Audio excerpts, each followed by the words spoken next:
êtes-vous certain que l'acide gastrique est quelque chose de totalement nocif et qu'il faudrait en avoir le moins possible? Ou suivez-vous simplement des idées reçues sans vraiment comprendre son rôle? Beaucoup de personnes associent immédiatement l'acide à des sensations de brûlure, de douleur et d'inconfort, ce qui les pousse à penser qu'il faut l'éliminer.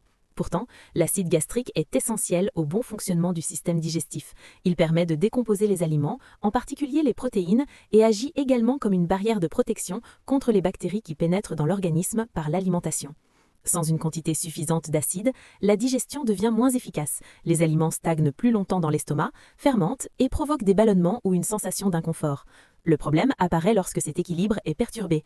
Si l'acide est produit en excès ou s'il remonte vers des zones où il ne devrait pas se trouver, comme l'œsophage, cela entraîne des brûlures et des irritations. A l'inverse, un manque d'acide empêche également l'estomac de fonctionner correctement, provoquant une digestion lente, une sensation de lourdeur et un inconfort persistant. Cependant, un autre élément essentiel est souvent négligé, la muqueuse gastrique. Cette couche protège la paroi de l'estomac contre l'acide.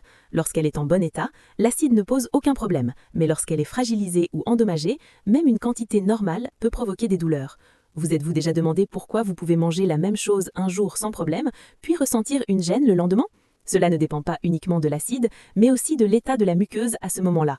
C'est pourquoi, au lieu de se concentrer uniquement sur la réduction de l'acide, il est plus important de comprendre le fonctionnement global de l'estomac et de maintenir son équilibre, car c'est ainsi que l'on peut expliquer pourquoi de nombreuses personnes essaient différentes solutions sans parvenir à résoudre durablement leurs problèmes digestifs.